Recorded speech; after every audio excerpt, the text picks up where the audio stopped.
Okay everyone, my name is Nick. I do a lot of work on the truck videos. Some new trucks, but some old trucks like this. This is a 2000 Yukon XL 2500. If you don't know about this car, it's kind of a rare car, a 2500 Yukon XL. It has the 6.0 engine in it. Now, if you got the Denali version of this car, it came with the 6.0, but it was a 1500 platform. This is the 6.0 on a Yukon XL, so it has a 2500 platform. So that's 8 lug axles, 2500 frame, leaf springs, everything you'd get on a 2500 pickup, like a Silverado or a Sierra from 2000 to 2006 GMT 800 platform. That's what this is. It's kind of a rare car. Even rarer would be the 8.1. I wish I had an 8.1. Maybe one day. Maybe one day we'll pick one up. But that, I mean, gas mileage on that is in the single digits. So it would be just something to just have and use every once in a while. It would be a fun project, but maybe one day, maybe one day. But this I bought just over a year ago. So we're doing a year update. I bought it. I have the receipt right here, along with some notes. 6/12/23, and now it's 6/30/24. So a year and a couple weeks, right? A year and a couple weeks. So how many miles did I put on it? It's an old car, right? Couldn't have put that many miles on it. Well, I did. I bought it with 168,229. And now it's got 181, 127, so 13,000 miles, just under 13,000 miles, 12,900 and change. And I've done a bunch of things to it. Now, before I read this list off, I want to tell you what I'm not counting, right? What I'm doing here is trying to tell you what it costs me to daily drive a 24-year-old car like this. What did it cost me? Here's what I'm not counting. When I bought the truck, right, which I should point out, here's what I paid for it. Let's do that first. $84.97 I gave cash to the dealer. This is a dealer. It's like a used car dealership in New Jersey. $84.97, he gave me a temporary plate. I brought it to New York and I registered it, and that's why I paid the tax and the title. So in the end, $84.97 plus about, I don't know, 900 bucks or something like that. It cost me $9,300, just about that, maybe in some change here and there. I spent a lot of money. And you can get one of these. If you can find it, you could get them for cheaper than that. Even in really good condition. This, no rust. You know, the body is totally rust-free. A little bit of surface rust in the frame. Other than that, I mean, the thing is just great. Absolutely great. So I paid up for it. There's no doubt about it. I paid up for it. But I wanted to because I wanted one that was good. I mean, I really wanted one that was good looking. Now, I had thought that it was problem free, but was not problem free. Now, so if you wanted one of these, you could probably find one for $6,000, you know, $6,500, $7,000, a really nice one. But because it's a dealer, clearly I had to pay a little extra. Makes things easy though, because you get that temporary plate. You could probably have to drive somewhere. You don't have to register it. You could bring it home. You could do things to it. It's an older car. Well, whatever. So it came with new tires and it came with new brakes, which was nice. The problem is it didn't have an alignment. And I said, you know, I should get this thing aligned. And I swear to you, within 200 miles, the front tires were garbage. They were totally worn out. I had to get new tires. So I'm not counting that. I don't know what it was. It might have been 250 bucks, 300 bucks or something like that. And then I needed an alignment. So I guess I'll count the alignment. Let's count that. 100 bucks for an alignment. I should have done it. I didn't do it. I wasted the tires. It is what it is. That's what ends up happening. I couldn't believe it. I didn't think there was a chance that they'd be gone in 200 miles. But they were. They were totally gone. Next thing I'm not going to count. I had this thing at the job site. The lift gate was open in the back, and I backed into a tree, destroyed it. Destroyed it. Had to get like basically a new quality lift gate shipped from like Alabama or something like that. I had somebody put it in for me. Didn't want to even mess around because I'm managing that house being built close to me. If you don't know, check out some of my previous videos, but didn't want to mess with it. Dropped it off to a body shop that's right around the corner. Just a local guy. I gave him 1,500 bucks. We're not counting that. That's my fault. So this is what does it cost to run the car, right? Honestly, the alignment should have been done, but we're going to count it anyway. We're going to count it anyway because you should do it. Especially, I mean, you buy a car, private seller, you should just immediately take it and get it aligned. Honestly. So 100 bucks. $100. Actually, we're going to add another 200 because while it was there, this driver's side door sagged. And I was like, hey, do me a favor, put a pin in that, put a new pin set up in that door and align it for me. He said, okay, he charged me $200. I think a new pin is like $50. So I could have did it myself, but $200. We're going to count that. So $300 so far. Now I haven't added this up. List is pretty long though. We're going to go through it quickly now. We're going to go through it quickly. This is how much I've spent. 13,000 miles 1 year on this 24-year-old car. Okay.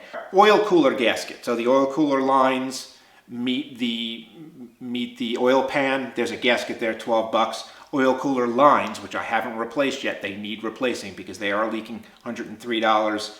Oil level sensor. I did replace that, $25.38. Oil pan. I bought a Dorman, $138.54. Why? Because there was a crack in this one and it was leaking. And the gasket was old too, so that needed to be changed as well.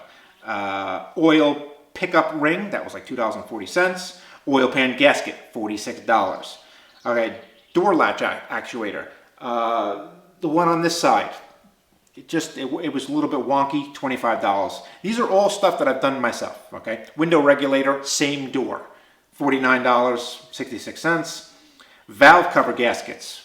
No, valve cover grommets, $11.25. When you do the valve covers, there's also these grommets for the bolts.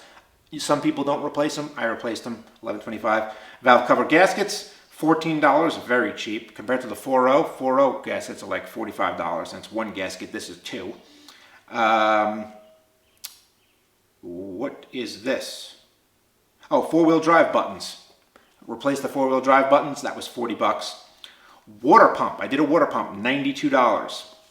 Oh, water pump came with a thermostat and a thermostat housing, so for $92, so I did those. Shift boot was a little bit worn out, an aesthetic thing, but I wanted to do it, $13. Water pump bolts, had to buy new ones of those. Don't think I needed to, but I did it anyway, because I'm taking them out, you might as well put new ones in. They can get warped and stuff, and they can get rusty, $16. Console, the little console here, didn't have to replace it, but it was snapped and it was a little bit not nice, so $22. Bought a new one of those. Blower motor resistor, right? You turn that 1, 2, 3, 4, 5, and maybe it doesn't work for 1 and 2, and then 3 it turns on, and 4 it doesn't. Blower motor resistor, $21. Console lid. Oh, I'm sorry. Go back. Console was this little extra thing I bought that sits where if you had a bucket seats, like a full console that went all the way up into the dash, that empty spot that I have, I put something there to hold stuff. I'm sorry, that was $22. Console lid, $35. That's the one that was broken. Mirror switch, that was actually the first thing I did. The motors on the mirrors worked, but the switch didn't. That was $14.50. Hub assembly, $135. I got a good one. I wasn't a Dorman. No, AC Delco. I'm sorry. I got a Moog. I'm sorry. That's a decent one. That's not AC Delco good, but it's decent. I got a Moog hub assembly. If I remember correctly, the AC Delco was a lot of money. It was like $300 or something. This was $135. Wiper switch. That's up on the dash, $25. Foam seat. Haven't put it in, but it's new foam for the driver's seat. $28. Cluster fix. Okay, this is a classic problem that happens on 2000 and 2006 and a lot of cars from this age, because this is when they start to switch out of lead solder. They started to use a lead-free solder, and what happens is it corrodes over time. It takes a while, but it does corrode, and then things just start breaking on it. So that was $125. New battery, just put it in, right? $140. And the last thing, terminals. So a battery, and I replaced the clamps, like the terminal clamps, $10. So what is that? We're going to do a jump cut here because I'm going to add it up in my head.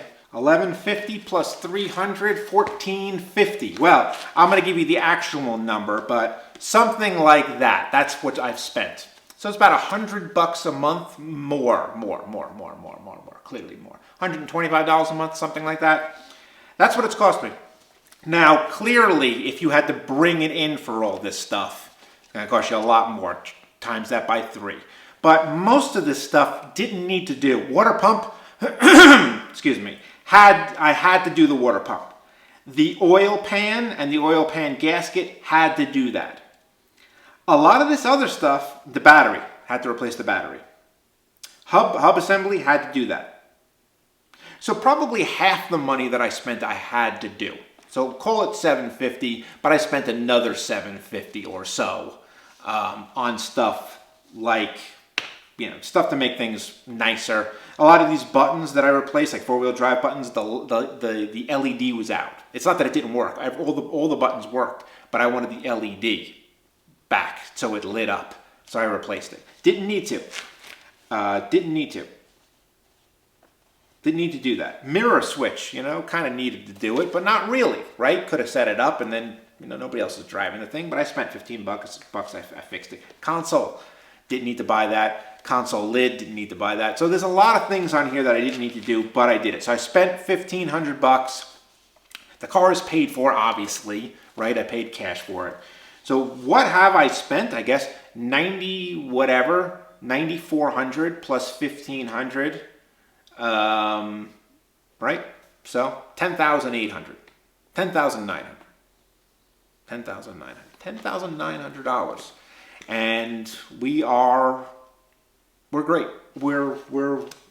The car starts up, obviously, every single morning. It drives. I have absolutely no problems with it.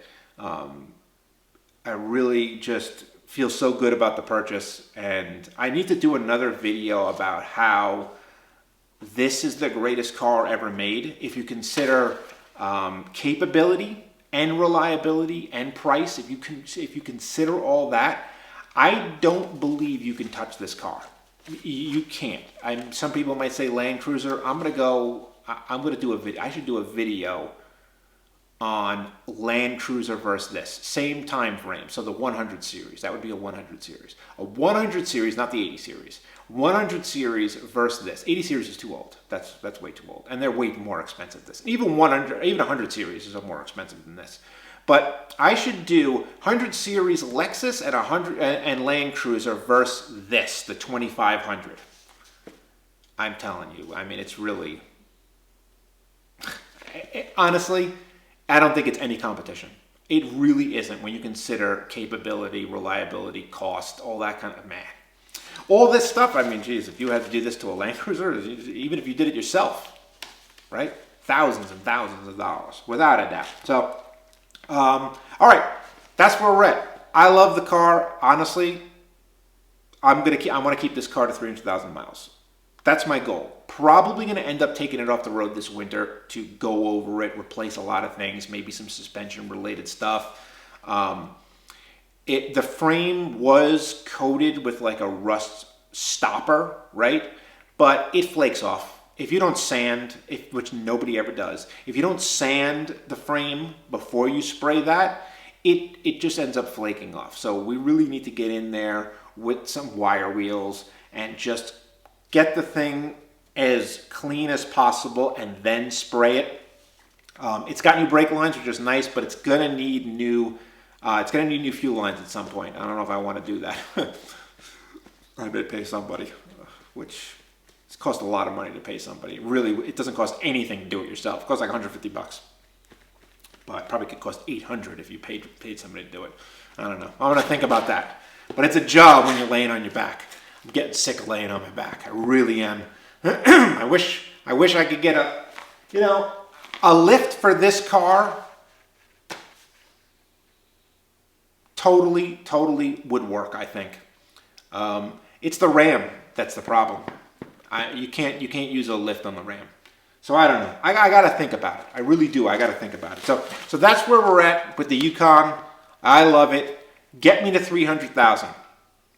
And my wife loves it too. That's another thing. She really loves driving it. So that is going to make it stay around, I think, a long time. So that's it. Oh, something not on here. It's technically a tool, but I bought a kit to sand these. I did a video on it. That was like 10, 15 bucks, but it's a tool. I wouldn't count it. So that's it. I need to buy new fog lights. Haven't bought them yet. So, all right, everyone. I'll catch you on the next one. See ya.